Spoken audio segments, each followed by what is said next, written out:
Hello and welcome everyone to the July session, Sneak Peek to AI plus Visuals equals Meeting Design. I'm so excited to see you here. I see some familiar faces and some new faces and some folks who are already signed up for the session, and that's very exciting. So welcome. This is going to be a little bit of defining, a little bit of discovering, definitely a sneak peek into Appreciative Inquiry plus Visuals that will be happening in 2 weeks. And I believe you have 24 hours if you haven't already signed up to get the early bird price. But first, I want to start out with a visual appreciative exercise. And what I'd like you to do is take a look at these 8 photos. And I'd like to ask, what does it look like when you are at your best?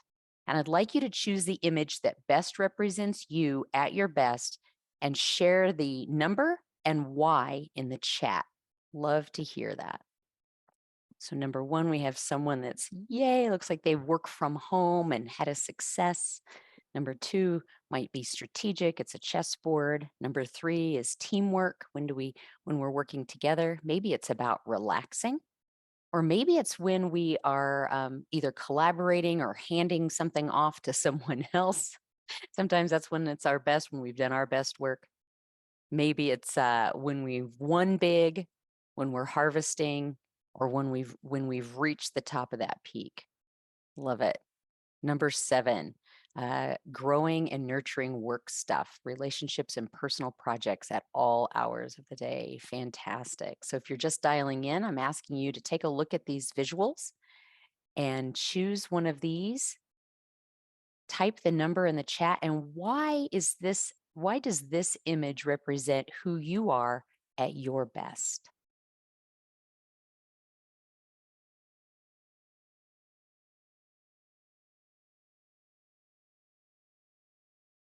And if you feel, if for some reason you can't type that in the chat, feel free to unmute and share. All right. I am I can't be spotlight. the only one with an I answer know. here in chat. Here we go. Silvana is also 1 with 4. Okay, so number 1 and number 4. You've been working from home for 6 years now. That's great. But I do take inspiring breaks in nature, weather permitting. Love it. Love it. I'm sort of a hammock person. But Trent, you were about to say something. I was just say I'm looking forward to others' responses too. Yeah, exactly. And I would love to invite everyone to turn on their camera to create a community, a sense of community and authenticity. We want to make sure that we can be brave in this space. And I will take a picture of this and place it in the chat. Should you ever want to use a visual like this at the beginning of your meeting to help people come in, feel welcome, I think it's a key thing to do is to set the tone. And that's a big piece of what we do in Appreciative Inquiry. And the next thing I want to do is just invite you to think about, I know you're all flying in from somewhere, and I feel very fortunate to live and work on the ancestral lands of the Ute, Anasazi, and Pueblo elders, past, present, and future. And what I'm going to do is I'm going to share my screen, and I'm going to ask you to annotate where you are dialing in from. So I said a whole bunch of words, but it may not mean anything until we say, okay, here's where I am on the map. So at the top of your screen, if you see you're viewing Heather's screen and view options, you can click that, go down to annotate, and choose the stamp tool, and you can stamp where you live. And you can use anything, a heart, a check mark, a star. If you're having trouble finding where that might be in your in the annotation tool, for some reason you're on a device that won't allow you to annotate, feel free to either unmute and I'll check it for you, or you can put that in the chat. Great, we see some stars, some hearts. North America so far. Usually when I offer something at this time, I get a lot of people from Europe. I see Veronique. I'm going to go ahead and throw you in Paris. Oh boy, this ought to be good. Let's see if I get close. I don't know. It's a pretty big heart. Oh no, you're in France. Okay, that's right. We met in Paris. That's good. Okay. So why I do this is because I want us to be able to visually see. Can you imagine if we all typed in the chat, I'm from here, and we have this big chat storm and we have to be able to visualize where all those places are. And we may have never been there before, but being able to see a visual map of where we're all from is a very helpful way to get the information quickly. And by asking folks to annotate or put that in the chat so that I can annotate is also another way to keep engagement. So keep those annotation tools on. I am going to clear this, but I am going to ask us to do one more annotation exercise because I'd love to know who is in the room. So you're welcome to use that annotation tool to go ahead and click if you are a facilitator, so someone who works with groups through a process to have conversation, or maybe you're a visual facilitator, so you go ahead and use some of those visuals to do that. Yep, you can draw or use the stamp tool. Maybe you're a trainer, so you push information to people, or you're a scribe recorder, meaning you are doing the visual part, but you're not a part of the facilitative process. So who is in the room? And if for some reason, again, if you can't annotate, if you could please put that in the chat or unmute and let me know. Love to hear. And if you're more than one, then go ahead and feel free to stamp as many as you are, because I know there are some folks in this room that wear many, many hats. All right. Oh, good. I love a good mixed group of people. So we have those who are very process oriented and those who are also pushing information. Yeah, great. So thank you so much for sharing that. And I'll go ahead and clear that out. You can put away that annotation tool for now. And oh, let me go back because I want to tell you a little bit about the purpose of today. So I like to start each session with the purpose, process, and the payoff. And the purpose is in this 4-week course that I'm about to give you a sneak peek into is to learn practical applications of integrating appreciative inquiry and visuals into meeting design.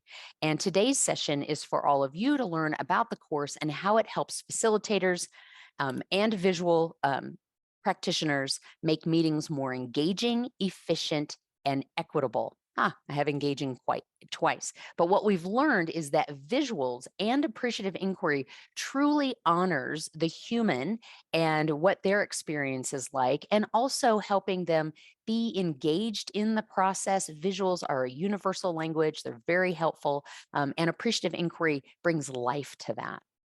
So how are we going to do that? Well, we started out with a welcome. I will give you an overview of the sessions that we will cover, the 4 sessions in this course, using the 5D AI framework. And if we have time, we will co-create an agenda item. So for those of you who have come here with a purpose and you say, I've got an upcoming meeting and I have this one thing I want to be able to do, I'd love to have a visual go with it. Then we're going to go ahead and make that a visual thing. We can co-create a visual together, and then we'll wrap up and I'll give you some next steps and some resources. And so the payoff today is hopefully you will leave informed and curious to discover more ways to include appreciative inquiry and visual tools into your work. And so let me ask first, does anyone have any burning questions before I share what those 4 sessions are going to look like? So if you're like, I got to get this question answered, maybe you have to drop off the call early. I completely understand. But is there anyone that has a burning question now, feel free to unmute. No? Guess you're all ready for me to share. Okay, so what you're looking at is my actual desktop, meaning I'm using a document camera to show what's on my desktop, not my computer desktop. It's a little messy. You're going to see some of the things in and around my desk, and definitely always have my markers. My printer apologizes for not having its act together today, but I always have lots of markers around, so you might want to grab a piece of paper. You're welcome to take a screenshot of this. I'll also follow up with an email with plenty of resources in addition to what we have here. Welcome, Dennis. And so let me tell you a little bit about the 4 sessions that we're going to be having. Now, this is the 5D framework: define, discover, dream, design, and deliver. So this first information, or this first session today, this sneak peek is really about gathering information for you to gather information about the upcoming session. In the first session, we're going to be drawing some very simple icons that I use in what's called a discovery meeting. I'm going to help you come up with questions that are appreciative and how to go about creating appreciative agreements in a meeting. And so this discovery session is where I meet with a client and I find out what it is their strengths are. I find out about the people in the team, maybe some a time frame in which they want to work, or maybe it's a historical timeline. I want to find out what are some major markers that they have, maybe some of their recent wins, their accomplishments. What are some of their products or services? What kind of ideas do they have? And this is partially here. This is like a partial cloud. Looks like it got cut off. But the idea of that, what ideas do you have going into that next session? Now I can see that it did get cut off here, because when we go into the second session, the dream phase, what we're going to be looking into is what ideas do people have about what they want to accomplish when it comes to the desired state or the desired outcomes for their meeting. And so this is where you're going to learn how to work with the client to come up with those ideas, but then also to funnel all of those ideas into and prioritize them so that they can then decide what their next steps are going to be.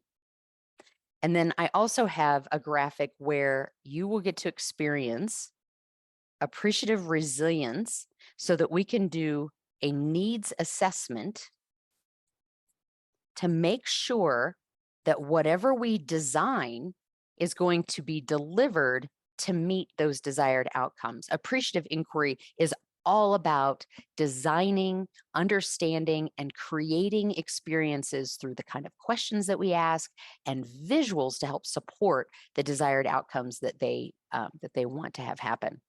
Then in the third session is my absolute favorite session. It's about designing. Now we talked about designing for the needs.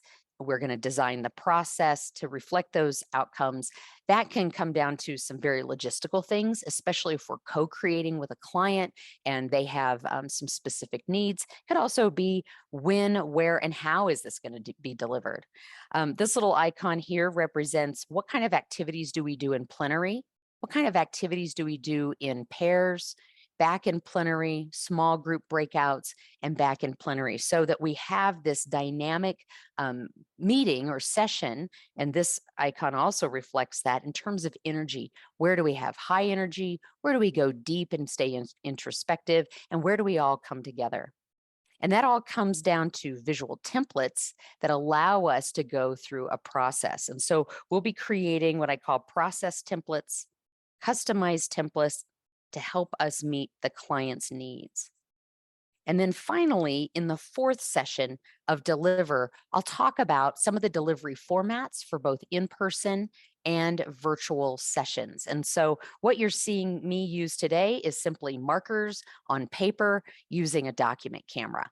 But some of you might be using iPads to capture, and some of you that are working in person might be using flip charts. And so we can talk about all kinds of tools, and I'll also give you access to one of my lettering classes that's very popular with facilitators and actually anyone who just wants to improve their handwriting so that they feel confident whether they're writing on screen like I am or if they're in front of a group. So any questions you have about this course and the 4 sessions that are coming up?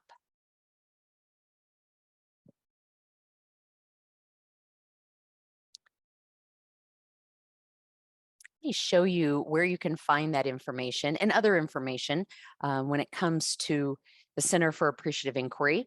They have an events page, and I'm going to go ahead and pop this link in the chat so that you have it. And I'll also follow up with an email that has this as well. If you are a facilitator, but not an appreciative inquiry facilitator, or if you're a visual practitioner, but you don't know a lot about appreciative inquiry, this introduction is really a learn at your own pace course that will give you the basics of appreciative inquiry. And then, of course, my session that's coming up, it's in 2 weeks. Today is the sneak peek, but we're going to go into the 4 sessions that I talked about before: discovery, dream, design, and destiny, which is also called delivery. And again, this early bird discount, I think, expires tomorrow. So this is where you can find. I put the link in the chat. And there's also a lot of wonderful other sessions coming up, including the virtual appreciative inquiry facilitator training. That's how I got trained to become a virtual an appreciative inquiry facilitator. I learned in person, but this is a virtual class. It's 2 weeks. It happens 2 hours a day for 4 days each week. It's very in-depth. And there's also lots of other free sessions like Conversations Worth Having, Monday Kickstarters, and Resilience Reset. These are all wonderful events where if you want to learn more about appreciative inquiry, they're all at your fingertips. So I wanted to give you those resources now. So now I'd love to jump in and find out. I know we have a few people that are in the session that are already signed up. Does anyone who's already signed up have an agenda item that you would love to see visualized? Not the entire meeting, but just one agenda item would be really helpful. Dennis. Well, I'm not sure. Well, I am a professional social worker, so thoughts like, I don't know, resilience, healing, social worky type terminology, I guess, anything that fits with that. Moving people to a better place, sort of thing.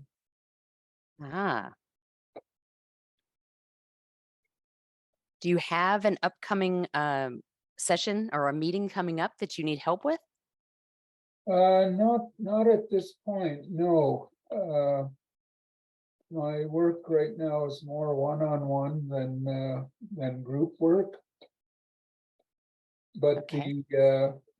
the terminology here, appreciative inquiry terminology, doing it fits quite well with the narrative ideas, like what works and how to do more of what works. Those have fit, or at least they have a relationship with the work that I do. Mm-hmm. Excellent. Great. Well, so far, what I'm hearing and what also aligns, like you said, with appreciative inquiry is moving people to a better place. That could be a dream piece. What I'm really looking for is something very specific that we can create a visual to. I know that when you take the class, you're going to get a lot of tools that you're going to then be able to put into place as soon as you have that experience. Working one-to-one sounds like it's more like coaching. Would you say that's true, or is it consulting? Well, it could be called coaching slash consulting. Mm-hmm. And since you're doing social work, what does that look like? Is it also, I don't want to guess. So when you say you're doing social work, what might that look like? Well, for example, I did going backwards, I recently did a workshop whereby we use indigenous technology, I call it technology, but ways of helping to move forward with reconciliation from the damage that resulted from residential school. Mm-hmm. So that's a specific case. We used the medicine wheel, which is a concept, indigenous, loosely stated, it's an indigenous concept. And the title of the workshop was An Abundance of Healing through the medicine wheel.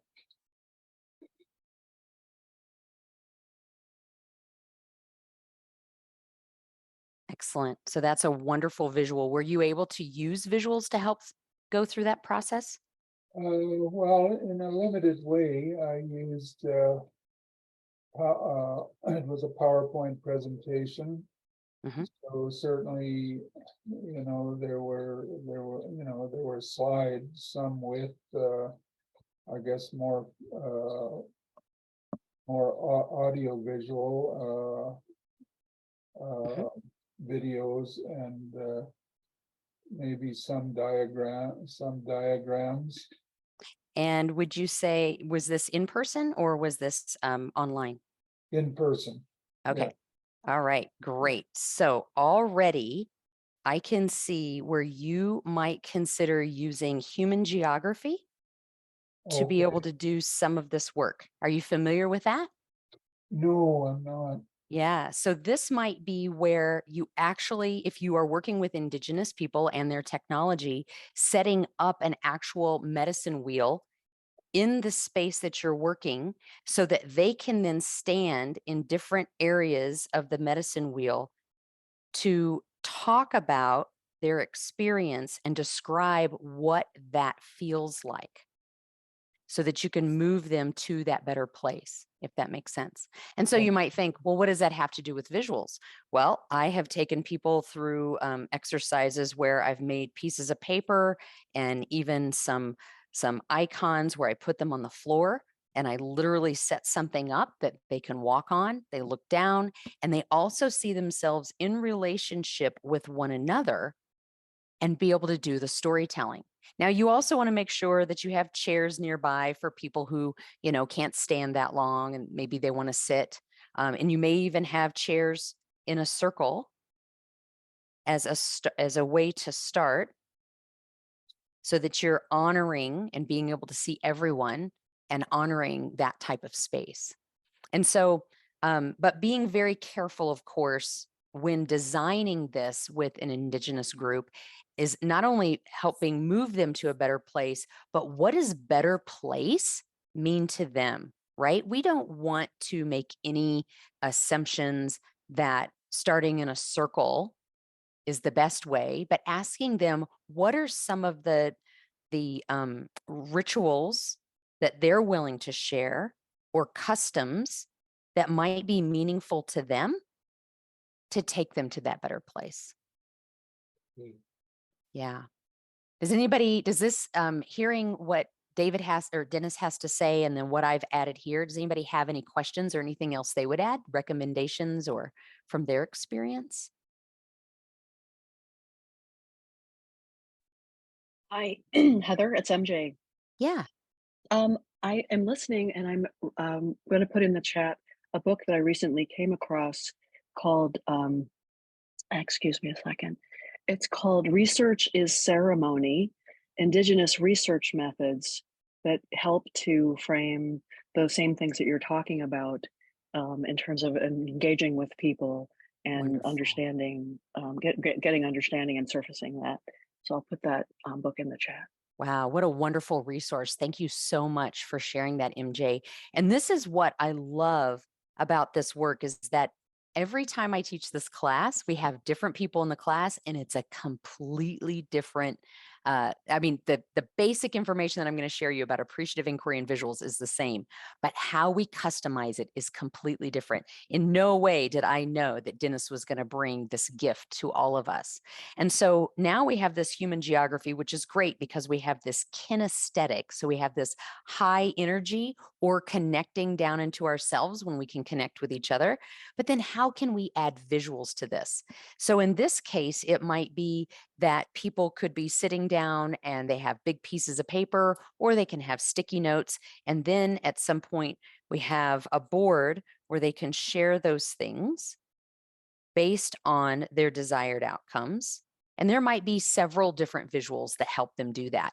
And it wouldn't just be a whiteboard, but we would actually create a template. And I like to create a checklist when it comes to, okay, what are those desired outcomes? And what kind of conversations do we need to have in order to reach those? Right? And so it might be that we need to have a discussion, and that discussion is going to be really cued by an AI question, an appreciative inquiry question. And so what makes an AI question is that it is unconditionally positive. Now, we're not trying to manipulate anyone, but we are framing the question in such a way that they are focusing on the strengths, the skill sets, and what brings them life to create that, to bring that into the conversation so that we can then create a shared vision, find those commonalities, and then have an experience that is both seen and felt. We want to be able to integrate a lot of the senses to whatever degree the people feel comfortable. So I have worked with astrologers and spiritual people, and I've worked with people in the federal government in the intelligence community. And so you can imagine that the people in the intelligence community, they're not big into touch. They don't necessarily want to do any of the touchy-feely things. Whereas those that are more in the spiritual realm, they feel like something's lost or they feel disconnected if they don't have that. So really getting to understand your people in that discovery meeting, what their needs are, so that you can design and deliver that. And there's so many other things that can happen that we can design for to help them meet their desired outcomes. And what happens at the end of that delivery, say you are designing for one session or a series of session, what will happen is once that's done and you're like, okay, we've done it, we've checked the box, complete success, the whole process starts over. Because I can guarantee you that when people go through this process and they get done, they want more and they're ready for the next step. And on some level, they may even feel a little dissatisfied that they didn't get there. And it's like, great. What's the next thing that you want? What do you want next? And appreciative inquiry doesn't focus on problems. It focuses on where people want to go. Okay. Yeah. Thank you so much for sharing that. So, Betty's asking, is this a good tool to use for team conflict? And I love that question because I personally do not work in team conflict, so I can't answer that in terms of my lived and my work experience, but I will say that it is general enough and it is a bit of a paradigm. It's a type of paradigm that I'm going to say yes, and I would not say, oh, now that I know appreciative inquiry, I can do team conflict. If team conflict is your focus and what you bring to the table, then yes, this is going to give you visuals and a process and an approach to help you with the team conflict that you deal with. So Betty, can I ask you, is that a specialty you have? Is that your line of work? Actually, my work line of work is in HR. I work for a health system here, and we just had a team that basically rehashing the past, of their differences, and we're trying to get them to move on. And one of the things that someone suggested was appreciative inquiry and getting them to let go of the past and focusing more on the future. That looks like as a team. Yes. Great. Now that's a lot more information than seeing team conflict, because when I read, is this a good tool to use for team conflict?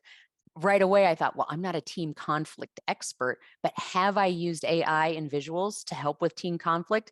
Absolutely. So I'm not leaving you. I'm just coming over here to my printer to grab a couple of pieces of paper because I have a couple of visuals right away that come to mind that might be of help. And so let me grab that and we'll zoom in just a little bit. And so what I would say in terms of working with a team that wants to get away from the past, I would say that the purpose of this session to be able to is not to even talk about let's get over the past, because people want to hang on, right? Their needs and their wants and their desires haven't been satisfied yet. So a really great way to honor the past, their past, is to do a graphic timeline.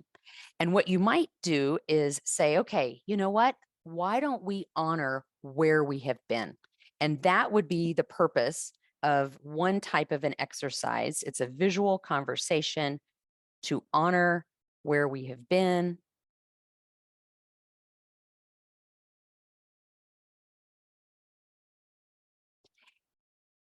And chances are people have come onto the scene at different times in the process, right? So someone might be, maybe someone has been there for 30 years. Maybe someone's been there for 10 years. And those folks have a lot of institutional knowledge. And so they can give a lot of history about, it might even be, maybe might be, oh my gosh, well, we were in a completely different building at the time. And when this person came on, they might say, oh, we were really thinking about our strategy and our vision because we've developed, but we were ready to take that next step. And you might have someone who just joined the team within the last month who might be completely new and full of ideas, and they were hired because of those new and ideas. And so when a team has conflict, this person saying, hey, you don't understand where we've been, then we can say, okay, what kind of events happened since you were here that would help me understand what your experience, your lived experience or institutional knowledge is about. You might even ask people about some ideas that they had that never came about. Have you ever heard of when groups say, oh, we've tried that before and it didn't work? We all have. But what if that idea came before its time? What if we were to say, what if this is a good idea, but it was at the wrong time? And if we did it now, how would it need to be modified? How would that idea need to look a little differently in order for it to work? And what kind of great knowledge, expertise, and skill sets and strengths do we have today that we could make that work? And so what visuals can do, especially for a group of people that have long historical context, that have different points of view, when they have this kind of conversation, if you can capture that, or if you can ask them to capture that onto sticky notes, and then you can have a conversation about that, people are going to have an opportunity to express themselves. By seeing it on paper, they're going to feel heard. If other people acknowledge them, they're going to feel met and understood. And when you ask the question, okay, now what? What's next? Then we can say, we've done this work. Now, how can we go on to the next thing? And so I like to use this particular arrow as an arrow for change. And so now we can say, okay, this is beautiful. This is wonderful. Who wants to own this? Who wants to maybe make this look good? Or do we want to publish this, illustrate this in some way so that we can continue having the conversations about maybe our celebrations, our wins, our successes? This can live somewhere. And let's go on to the next piece. And that next piece could be simply full of ideas of what does our future together look like? And when people start, if some people feel comfortable drawing, that's great. But if you were to just simply create a template like this and start asking AI questions, meaning from that last piece, let's go back here and say, what were the fantastic things that we've done that we can continue to do? All right, building on that, based on our strengths, based on our experience, what do each of these people, how would they express themselves? So give every single person a space. Or if it's a lot of people, maybe you have a group of people who come together around a certain topic. And it might be, what does it look like when it comes to our people? What does it look like when it comes to our systems of operation? Maybe our audience, who are our clients? And maybe our products or services. And we start to create this vision together to go to that next step. And so that's just probably a couple of hours worth of conversation, depending on how many people are in the room, depending on how deep you want to go here, and also depending on how much, how do I say this? If there's a lot of conflict, how much conversation do we need to have in order to feel like people feel like they've expressed themselves, they've been heard, and they've been met and understood? Right. So Trent is saying the timeline exercise is a great stage setter for asking what good things have we done that we could build on and optimize. Absolutely. This can include interpersonal relationships too. That's absolutely right. What kind of, when we talk about events, you know, that could be world events, it could be events within the organization, but we can also talk about partnerships within the organization, with other organizations, partnerships, collaborations, because the more we can humanize this process, the better we can help people change, right? So it's interesting that you use the words team conflict. And what if that were to shift to team collaboration or change management or potential change, right? Just the change of language helps you focus on from team conflict to where we want to go. So can I ask another Yeah, question? absolutely. Let's see if this even meets your needs. Yeah. So another question I have is, would this be appropriate to use when two individuals don't see eye to eye, but when we talk to them individually, they are essentially saying the same thing, but we want them to be able to see together that whatever they're saying about the other person, Mm-hmm. the other person have the same thing to say about them. Yes. So this is great in a group setting. I think for what you're asking, a little bit more personal, I like to do an exercise called Speak Through Me. And so they don't actually have to speak to each other because they're conflicting.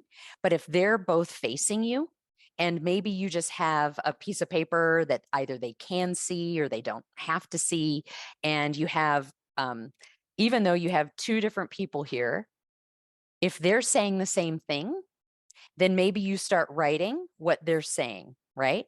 Someone said this. Okay, what I heard you say was, okay, what I heard you say was, and then you keep having the conversation. You can keep asking them, what is it that you want?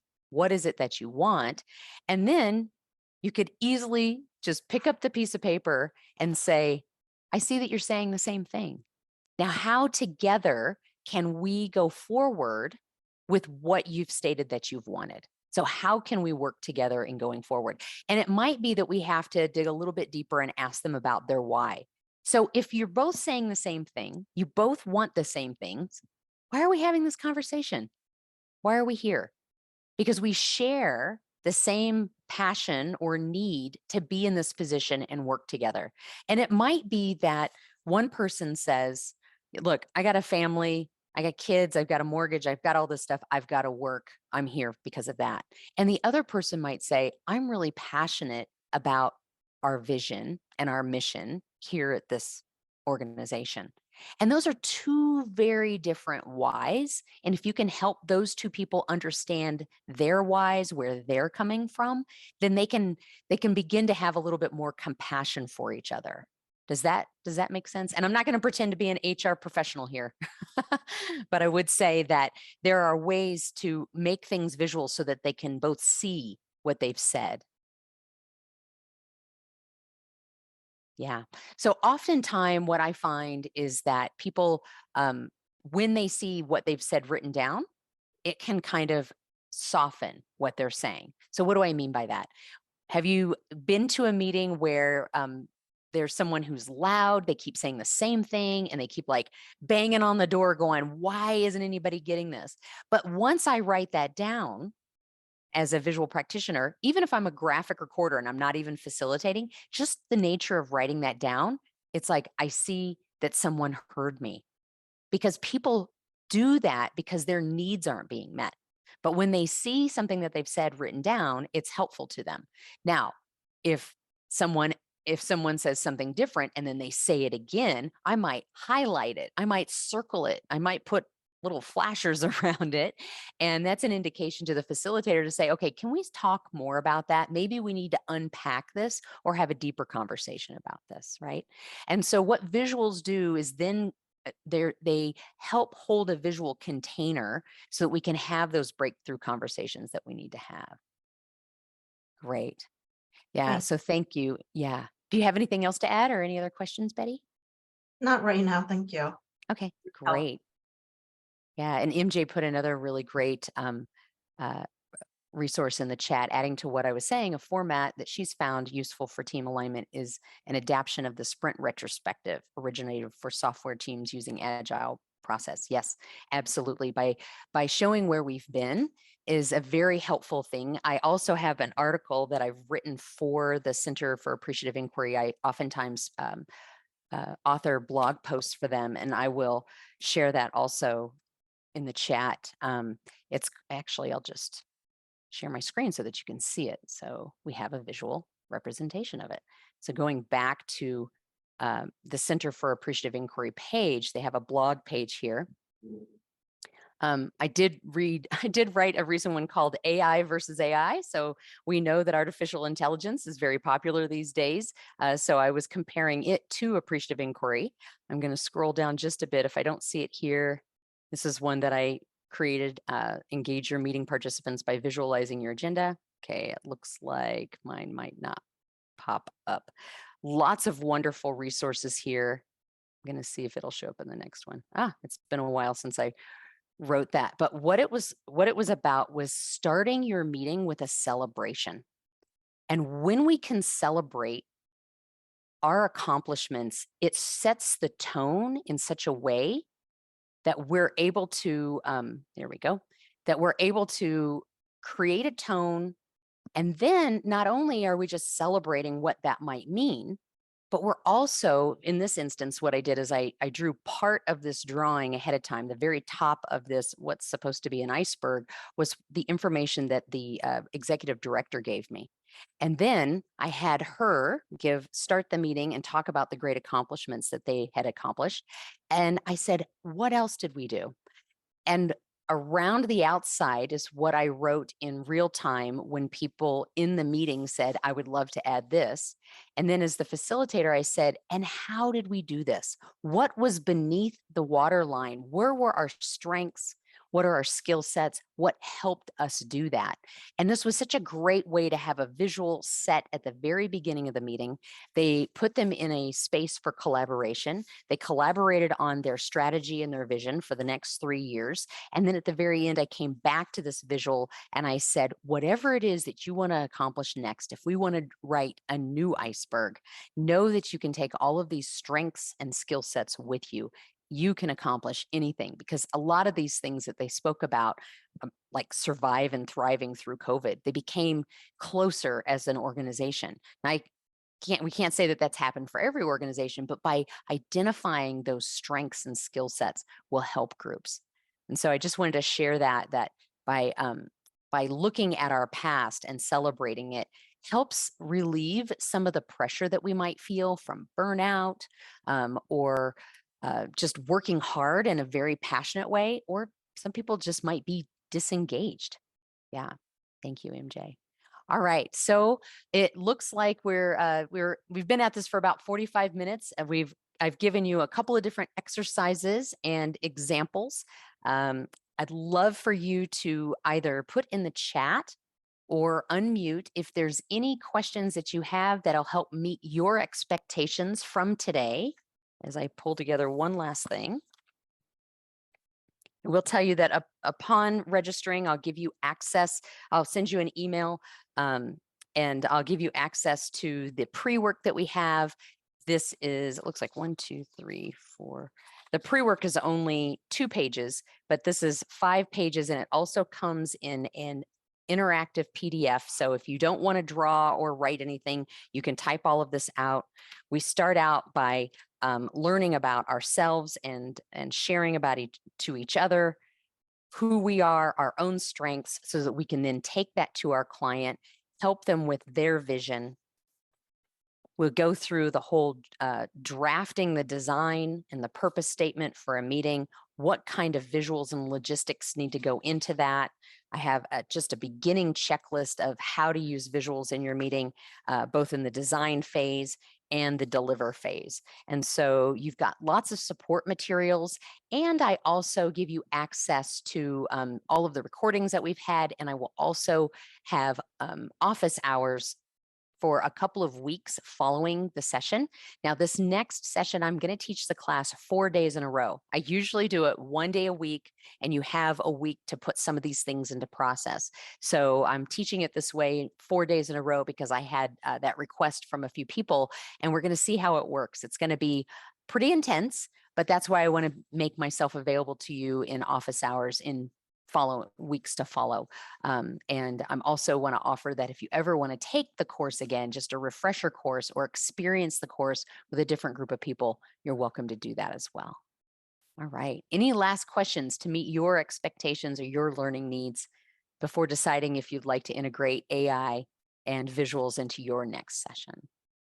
So I have a question, Heather. So once the group go through the 4D or the 5D, is that like a one and done, or should there be another follow-up and see kind of pulse check to see how the team is doing? Absolutely. So it all depends on were the desired outcomes met. So if the desired outcomes were met and everyone feels like they've done their work, that's fantastic.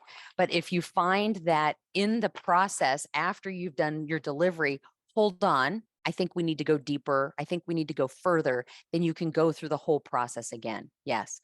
And what you saw me do when I was listening to what Dennis shared was I was writing down some key pieces that he was saying about him and his organization, how they work, what some of the needs were. You know, I was mapping all of this out. This is the kind of thing that I would map out just in the discovery session. And then I would go deeper, and I will show you in the dream session. I'll give you I think 3 or 4 visuals that can help you determine will the needs be met. And I'll have you experience one as well. And then we'll go through some no kidding ways to design custom templates to meet those desired outcomes. And so to answer your question, Betty, it depends if after you deliver that, if you didn't meet the desired outcomes, do we need to go back and try a different design in order to get there? Yeah. So And for my understanding of AI, the team kind of breaks out into groups to design the dream, right? They're interviewing each other and dreaming. But then the design state, is it coming back together as one group as a whole, or is it still kind of like small groups? you know, that really depends on how you want to approach it. And I understand in the formal training for Appreciative Inquiry, there is a core group that does decide how to do that, to what kind of questions and desired outcomes do we want to do. So in that dream phase, the core group can be working that way and also work in design. It depends on how you want to do it. I have been a part of summits where there's 100 people that are participants, so they're not part of the design phase. We have a core group doing that. And I've been a part of small groups of 4 or 5, and I'm literally transparent through this entire process, and we co-design it together.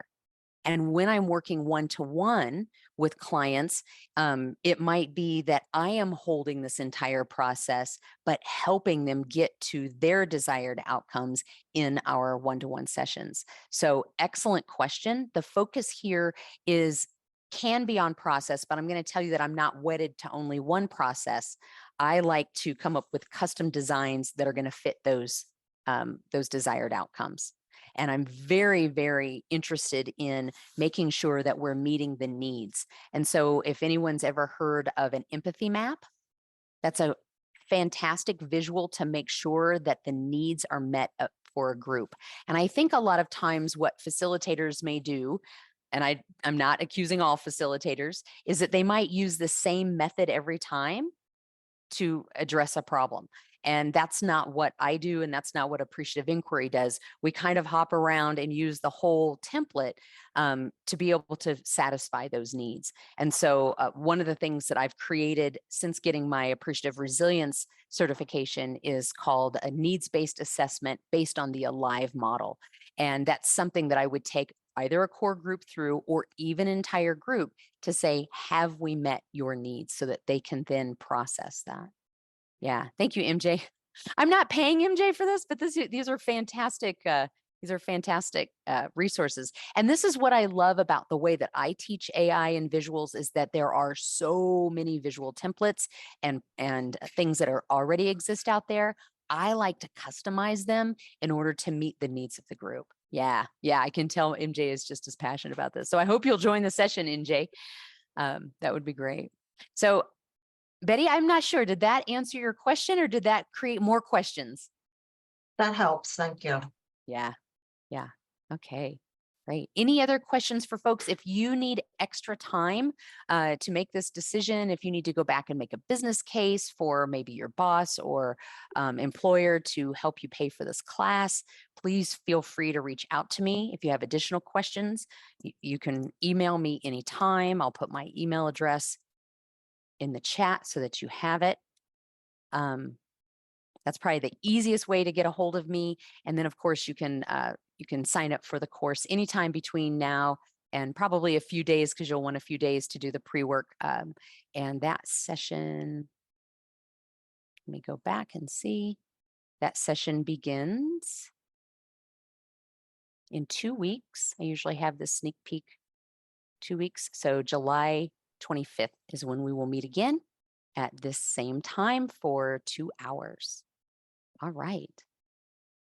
Anything else? I'll stop the video. I want to thank everyone for joining me.